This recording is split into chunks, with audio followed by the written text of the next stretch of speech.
Okay. Hello po and welcome sa isa na namang walang kakwenta-kwentang video natin ngayong araw. Dahil, ano sa tingin nyo, bakit walang kakwenta-kwenta? Dahil, wow!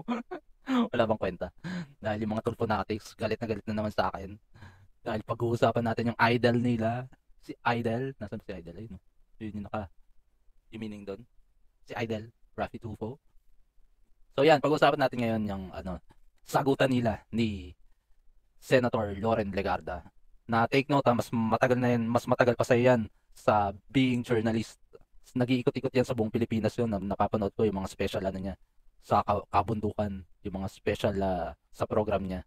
Kaya mas matagal yan sa'yo at saka mas may experience yan sa'yo, Idol. Okay? So, be humble. So, eto, pag-uusapan natin yung sagutan daw nila.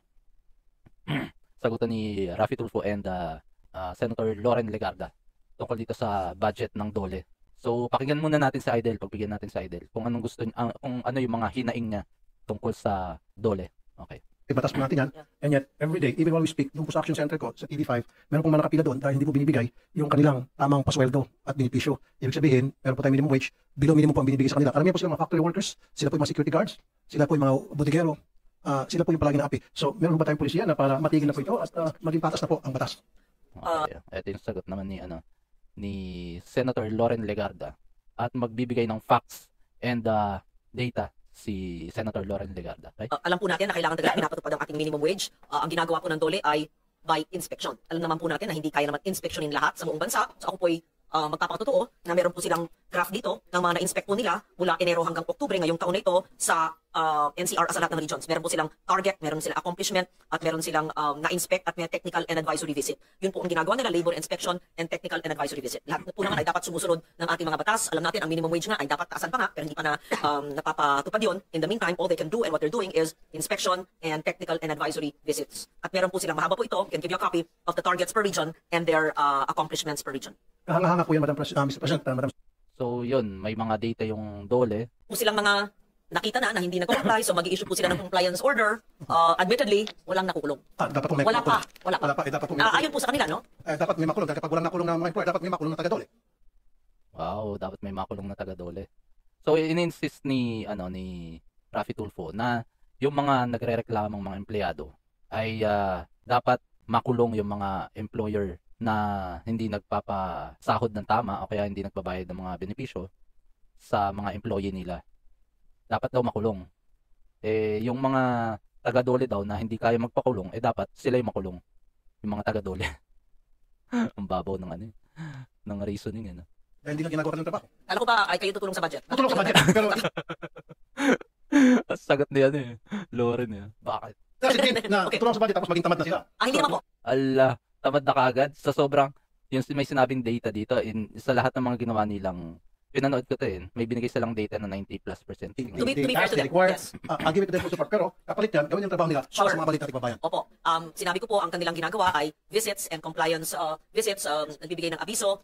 Sabi nga nila, may mga hindi na-comply, so may compliance order yung ginagawa. But they were very honest to say, sa kaalaman nila, wala pang nakukulong. Wala pa nakulong. Kaya po sana, pwede hubak mag-request, sana po may makulong para may sampulan. So yung mga pong mga sabi niyo mo, Madam President. Parang kala ni Tulfo na kontrolado ng DOLE yung korte. Kasi ang korte lang naman din na magpapakulong ang may kakayahan na maglabas ng mga warrant of arrest para magpakulong. Alam mo yun, sila magpa-file kung may pero sabi nga ng DOLE wala pa napa-file. So i-clarify ko lang na ang DOLE wala silang karapatan at wala silang power para magpakulong o mag-file ng kaso para magpakulong ng mga employer.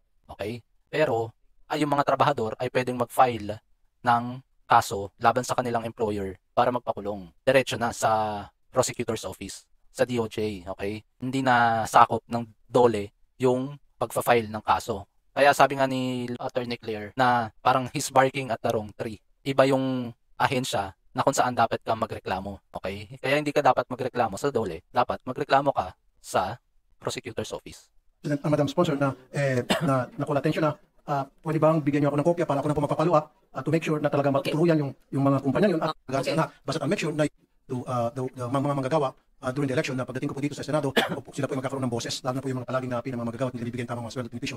I'll be the voice for them. I'm just doing what I promised them. Bibigay ko po sa inyo ang matrix po nila ng minimum wage, rate of compliance to the minimum wage. Ito yung sinasabi kong rate of compliance. Ibig sabihin, nag-comply na yung mga employer nila doon sa mga nagrereklamo. Okay? Tignan natin. January to September of 2023, ang kanilang inspected establishments at ang compliance rate ayon dito sa datos ay 93.50. Ang ating talagang, it is our desire 93.50, sobrang, ibig sabihin, hindi tatamad-tamad yung DOLE. Katulad ng ini-insinuate ni Raffy Tulfo, na porket walang kinasuhan, tatamad-tamad na. Di ba? that everyone will comply with this. Maliit na nga yung minimum wage, ay kailangan mag-comply lahat. Kulang na po kung totoo si tama. Kulang na kulang, yes. Kaya, in fact, I made a suggestion last year. Mukhang mabilis mag-uwi yung mga taga-DOLE. Pero hindi magginagawa. Suggestion ko lang to.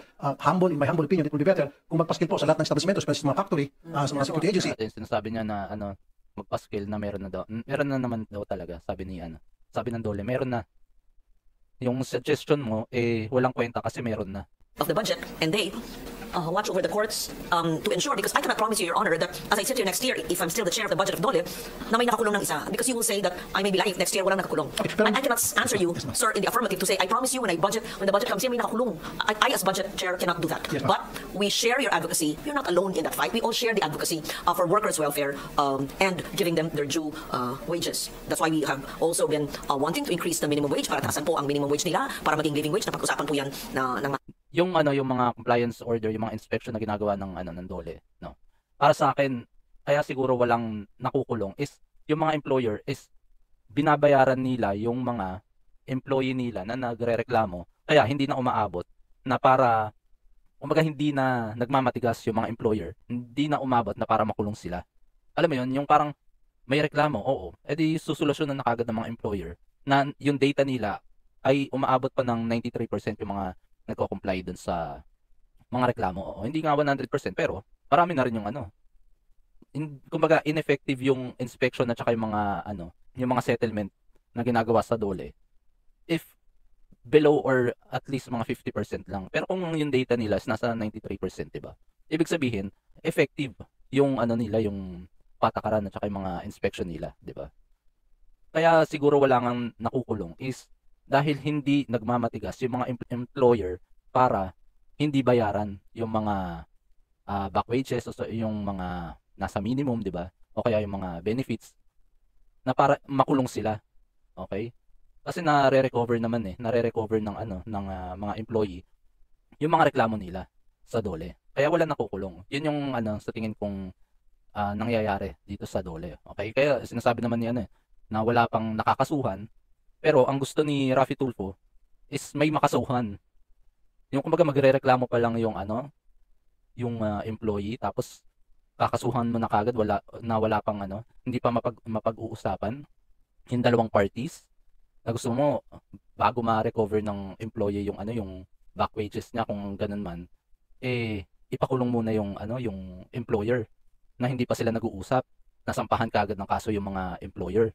'Di ba? Parang hindi naman tama. Tapos gusto niya may makasuhan kahit isa next year, sabi niya. Parang against the law kagad yun yung parang hindi mo kagad bibigyan ng opportunity na magpaliwanag o magsettle yung dalawang partido. At gusto mo na kagad ipakulong. Na ang may kapangyarihan ng magpapakulong ay yung judge, yung korte. 'Di ba? Parang ang lakas mo magsalita na dapat may makulong diyan.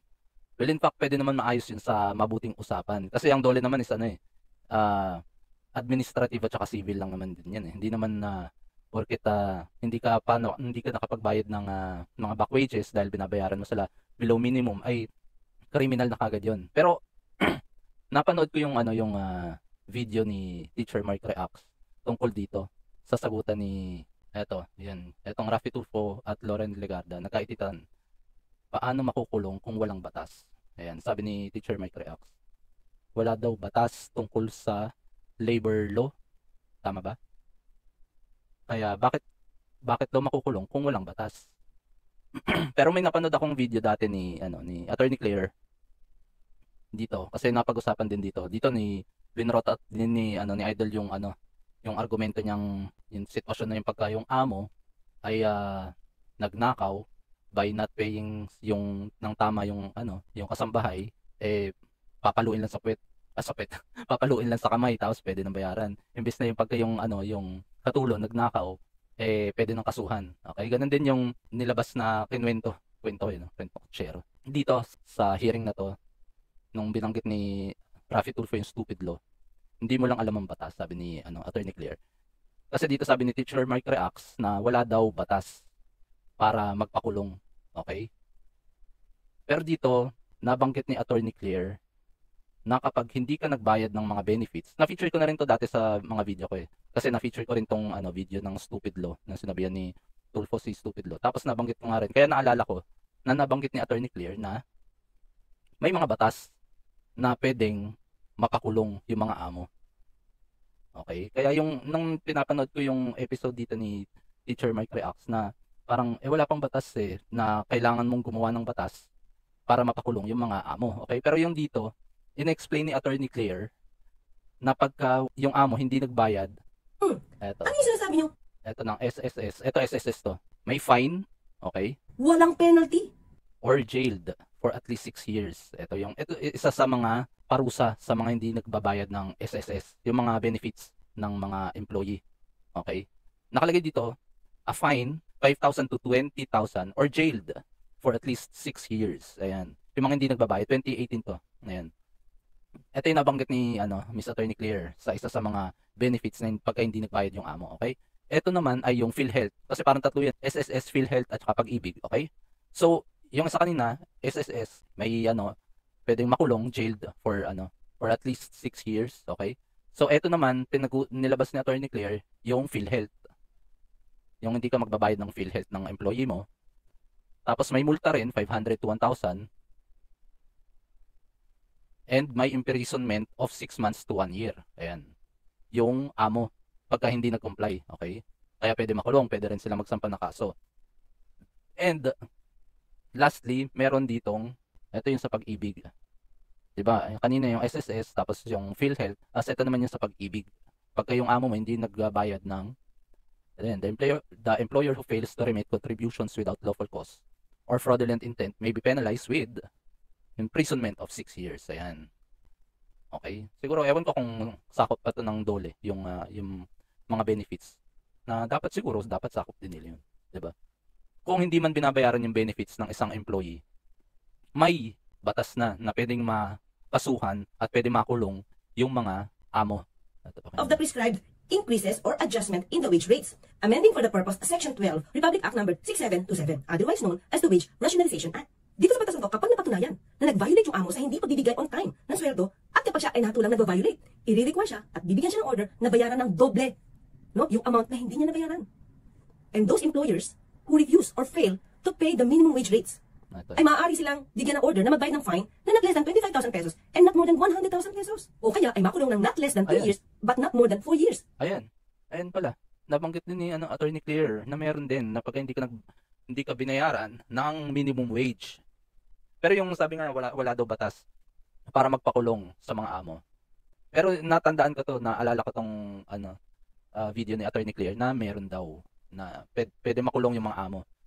So siguro yung tama yung ini-insinuate ni Idol Rafi na dapat may makulong, pero para sa akin if ever man may settlement sila na babayaran ka ng tama, babayaran pa yung mga back wages, babayaran pa yung doble na bukod pa sa sahod mo, plus babayaran pa yung mga benefits mo, hindi na dapat magkaso. Parang ganun, okay? Hindi na dapat makulong pa yung employer kung nabigyan ka na ng tamang hustisya, sabihin na natin ganun, doon sa settlement na gagawin nyo sa DOLE, okay?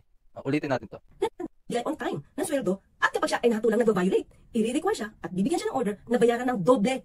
Ayun, kung yung naman, nagkaroon sila ng settlement na hindi nabayaran, tapos yung employer nag-decide siya na bayaran yung tamang pasahod, is hindi lang yun, bibigyan pa siya ng double. Ayan, the employer concerned shall be ordered to pay an amount equivalent to double the unpaid benefits owing the employees. Okay? Bukod pa sa kulang na bayad sa kanya, kailangan pang bayaran ng doble yung employee. Okay, di ba? Yung amount na hindi niya nabayaran. And those employers who refuse or fail to pay the minimum wage rates, ay maaari silang bigyan ng order na magbayad ng fine na not less than 25,000 pesos and not more than 100,000 pesos. O kaya ay makulong ng not less than 2 years but not more than 4 years. Ayan. May batas na pwede silang makulong yung mga employer. Pwede silang kasuhan yung mga employer. At asa nga lang dito talaga sa DOLE, wala pang nakakasuhan. Okay? Pero hindi na, sa tingin ko kung nagko-comply naman yung mga amo at binibigyan pa ng doble doon sa sweldo na dapat nilang matanggap at nag-comply sila sa nabayaran din yung mga benefits, eh hindi na kailangan magkaso, 'di ba? Siguro if ever na lang kung talagang marami nagreklamo, yung talagang large scale. Lahat ng tauhan niya ganun yung nangyayari. Ibig sabihin abuso na yun ng amo. Abuso na ng amo yun na normalize niya na hindi bayaran yung mga employee niya. Na siguro yun sa tingin ko tama lang na kasuhan at makulong yung mga taong ganun. Pero yung kung mga may mga kaso na isolated lang, may mga nagrereklamo tapos nasolusyonan na kagad. Tapos yung ibang employee tama naman yung pasahod, tama yung pasweldo, tama yung bayad sa mga SSS, PhilHealth at Pag-ibig. Pero isolated case nga lang talaga yun. Hindi mo na kailangan kasuhan. Siguro na lang talaga na sa umpisa nagkaroon lang ng agreement na babayaran kitang ng mababa, okay lang ba sa'yo? Tapos umuo, tapos sa bandang uli na-realize na hindi sapat yung sweldo niya, edi nagreklamo na isolated case. Tapos bandang uli na magkakaroon din ng agreement, babayaran siya lahat ng back wages, ganyan. Edi walang kaso. Parang para sa akin hindi na kailangan ng kaso. Kung nakuha mo yung tamang bayad para sa'yo, di ba? So, yun lang. Ito pinanood ko to. Ilang 1 hour 20 minutes. Yan, pinanood ko lahat yan. Nasa trabaho ko, pinapanood ko. Tsaka ito, pinapanood ko yan. Pero na may kasi nga napanood ko na to dati kay Miss Attorney Claire. Sa dito sa episode niyang Stupid Law, hindi mo lang alam ang batas. Kaya dito, nung sinabi ni Tulfo na kailangan may makasuhan, naintindihan ko na pwede may makasuhan at makulong yung amo. Okay. Dahil nga nung napanood ko na to, alam ko pwede sila makulong. So, yun lang. Sana may natutunan kayo. So, yun lamang po. Salamat po at please paki-follow po ako sa Facebook page ko and paki-subscribe na rin po ako dito sa YouTube channel natin. Okay? At maraming salamat sa mga nanood na itong walang kakwenta-kwentang video natin ngayong araw. Okay, hanggang sa susunod, ingat po kayo lahat. Okay? Ciao, ciao.